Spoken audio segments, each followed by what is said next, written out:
Welcome to Myra media. Varma గారు కొత్తగా తీస్తున్న చిత్రం లక్ష్మీస్ ఎన్టీఆర్.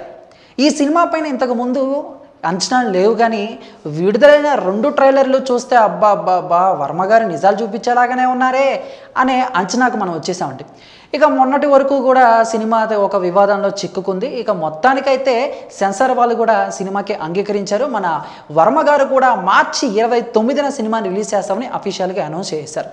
అయితే ఇప్పుడు ఈ సినిమా రిలీజ్ అవుతుంది కాబట్టి సినిమాకి కొన్ని మైనస్లు కొన్ని ప్లస్లు ఉన్నాయి అనే అంశం తెరపైకి వచ్చింది. ముందుగా మనం మైనస్ల గురించి మాట్లాడుకోకుండా ప్లస్ల గురించి మాట్లాడుకుందాం. సో ప్లస్ ఏంటి అని అంటే అండి, చాలా కాలంగా బాక్స్ ఆఫీస్ బరిలో సరైన సినిమా లేదండి. ఎందుకంటే యాత్ర సినిమా ఫిబ్రవరి 8న రిలీజ్ అయింది. ఆ తర్వాత ఇప్పటి వరకు కూడా తెలుగులో డైరెక్ట్గా ఎటువంటి ఒక ఇంట్రెస్టింగ్ ఉన్న సినిమా బాక్స్ ఆఫీస్ దగ్గర సందడి చేయలేదు.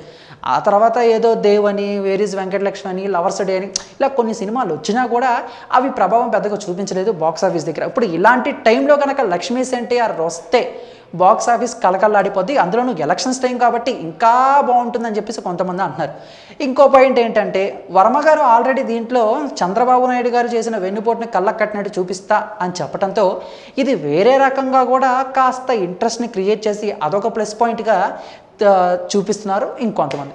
ఇక మైనస్లు అంటారా, లక్ష్మీస్ ఎన్టీఆర్ సినిమాలో పాత్రలు అంటే చంద్రబాబు నాయుడు గారు కానివ్వండి, లక్ష్మీపార్వతి గారు కానివ్వండి, ఎన్టీఆర్ గారు కానివ్వండి, ఈ పాత్రలు అందరికీ తెలుసు. కానీ ఆ పాత్రల్ని పోషించే వ్యక్తులు మాత్రం చాలామందికి తెలియదు.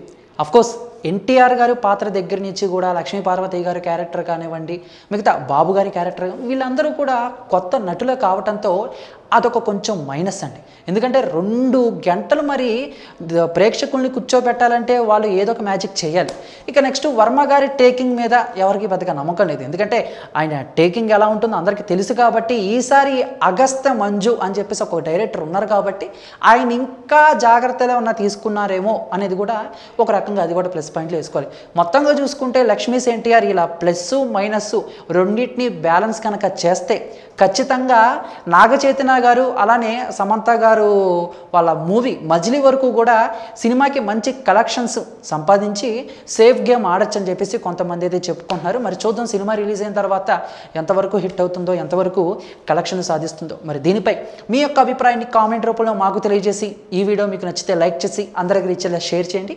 ఇటువంటి ఇంట్రెస్టింగ్ లేటెస్ట్ ఫిల్మీ అప్డేట్స్ ఎప్పటికప్పుడు మీ హోమ్ పేజ్ పై రావాలనుకుంటే మైరా మీడియాని సబ్స్క్రైబ్ చేసుకోవడం మాత్రం మర్చిపోకండి.